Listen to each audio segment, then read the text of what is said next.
to another day of 7 Days to a Savvy Mindset. I'm Shalicia Calloway, CEO of Savvy Queendom, Mindshift Strategist, and Transformative Thinking Coach. I hope that you listened to and enjoyed what you heard on the day one session where we talked about getting out of your head and dispelling those limiting beliefs, those thoughts that you can't achieve things, that you won't ever accomplish your goals and dreams.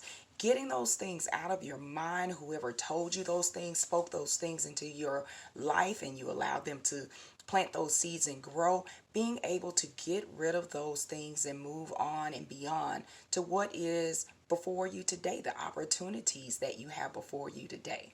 Gave you a couple of challenges to go along with day one. The first challenge was to write a letter to your inner child, to release that child to believe again, to imagine again, to dream again that you can do anything, that you will be able to do anything that you put your mind to and you work to accomplish. The other challenge was to think of something that you have wanted to do for quite a while and maybe been procrastinating. Maybe it was something else that someone told you that you would not be able to do. Write a book, I don't know, act, anything, whatever it was that someone has told you that you would not be able to accomplish, that you told yourself you wouldn't be able to do, and begin the process to make that dream come true, to make it a reality. So hopefully you are working on these challenges and you're thinking in your mind, having those conversations with yourself, having conversations with others, because we really want to ignite and spark a conversation with other people to help them with this process as well. So today we are presenting day two. And day two, we're talking about the rear view mirror and letting go of the past and our focus that we have on the past and the things that have happened to us. I have a question for you. Have you ever tried driving your car forward while looking in the rearview mirror? If so, how far and how long were you able to drive in that state? Were you able to drive fast? Were you able to focus in on the things that were going on in front of you? Let me answer that question, those questions for you. And the answer is no. Most people cannot successfully drive forward at a quick speed for a long period of time while looking in the rearview mirror and be able to focus on what's ahead of them. It's just like I have this mirror behind me. I can see the back of my head. I'm checking my hair out. See my nice painting up there. But while I'm focused on what's behind me, I really can't see. I see it in my peripheral, but not really in my front view. I really can't see what's going on right in front of me. Yet so many approach their lives like this, stuck, focused on the past and moving at a snail's pace towards the future. Could this be you? So fixated on what's happened, what's been done, or maybe the fixation is on what hasn't happened yet and what hasn't been done. Focused on mistakes and experiences that we find ourselves in a place of being immobile and unable to move on with our lives. Everyone has a past. We've all made mistakes. We all have regrets and have experienced the shoulda, woulda, couldas. The shoulda, woulda, couldas just mean I should have done something different. I would have responded another way. I could have answered that differently. You know, just those regrets that we have on the things that have happened in our past. And those things end up morphing into something greater, and it causes relationship issues at all levels. You know, thinking about romantically, maybe your boyfriend, your husband, your spouse, your wife, whatever it is, maybe they left you and you don't know how to rebound and recover from that. Maybe a longtime friend betrayed your trust and shared something that was supposed to be meant just between the two of you. Maybe somebody at your job took your promotion and you worked hard for it and they gave it to somebody else that was not deserving. And so we have all of these things bottled up inside of us and in our minds, and we can't get past those things. Every time you try to move forward to the next step in life or the next relationship, you know, the next friendship, the next time there's an opportunity for a promotion at your job comes up, you're telling yourself, oh, why even bother trying? Because the last time I did that, it didn't work out. They left. They betrayed me. They didn't give me the position. Well, have you ever thought about it? Sometimes in those instances, when he left or she left, and when that friend betrayed you, or when you didn't get that position you were seeking after, that it was really a blessing in disguise. Wasn't meant for you, because there's something greater, there's something better that's out there, that's available for you if you would just put forth the effort, reframe your mindset, and go for it. Even with the stigmas and things like that that we have on in different areas of our lives, sometimes we can find ourselves passing those things on to our children. We won't let them participate in certain things. We won't let them have certain friendships, because of the fact of the experiences that we had. And so we began to pass those things on to them so that they can experience life for themselves and have an opportunity to learn and grow. It just bottlenecks so many different things in our lives when we are not able to let go of our past to be able to move on into our destiny and into our future.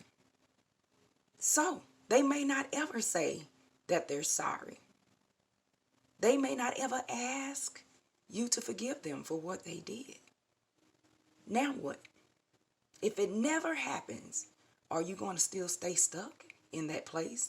Are you going to continue to hold on to those regrets? Are you going to continue to harvest that anger and bitterness that's really holding you down?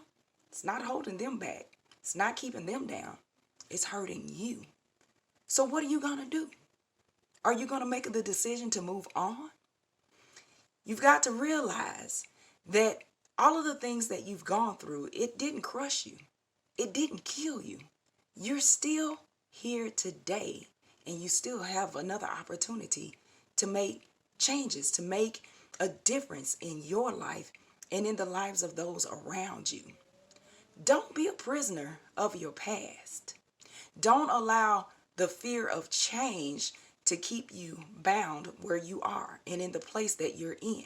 Sometimes we cling to what's familiar because it feels safe, even when it is not good for us. You have to learn to let go of the old things, the past things, and so that you're able to see and to receive the new, the things that are in your future. Experience can be a good teacher. The past is a good reminder. Learn from it, but don't live in it. Don't stay stuck there. Leave it behind. Each day, each moment is an opportunity for a fresh start, a clean slate, and a new you.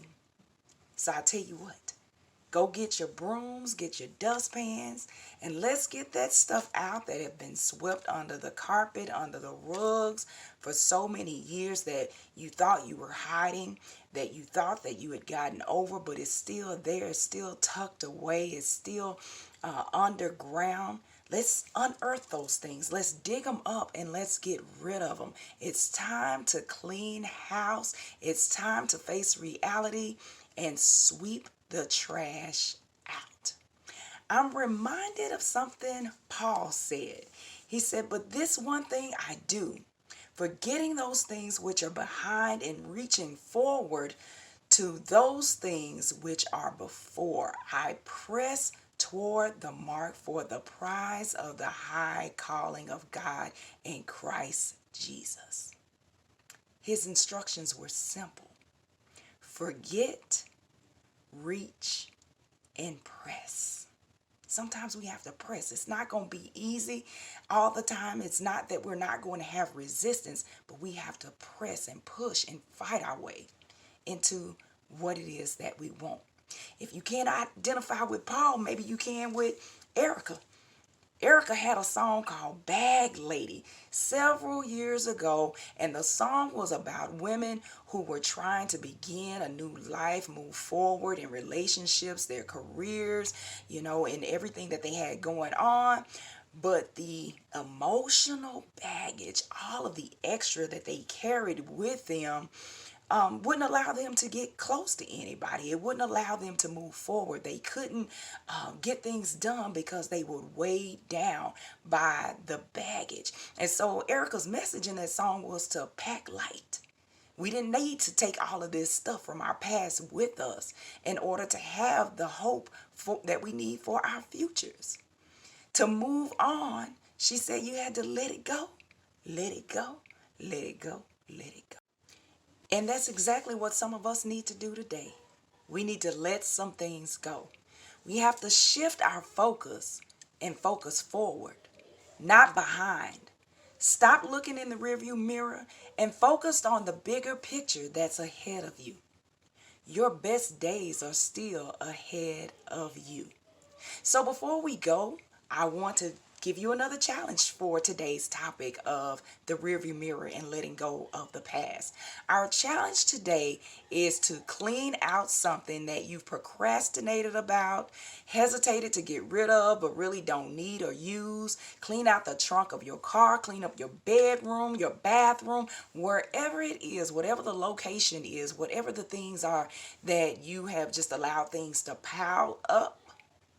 I want you to get rid of it. Go through it, toss it out, toss it out, toss it out, toss it out. And you will be amazed at how just doing this simple challenge, this simple project is going to release you emotionally. How it will open you up spiritually to be able to release those things that you've held on to inwardly for so long. So let me know how your challenges are going. Let me know what happens in the process of you doing these challenges and going through it. I want to get some feedback. Comment on the post. Share with some others. Don't be shy. Don't be ashamed, because guess what? The next person is going through it probably worse than what you are, and you may be able to help somebody along the way. And with that being said, I want you to invite 7 people to our 7 days of savvy mindset and have them to join on this journey with you to a new mindset. Invite someone to join in with you, to have them to watch these videos and help hold you accountable for doing the challenges and just being able to open up and have some conversations around the things that we are talking about. So before I sign out, I want to remind you again that everything begins with a thought. So get your mind right. Have a good one. Thank you.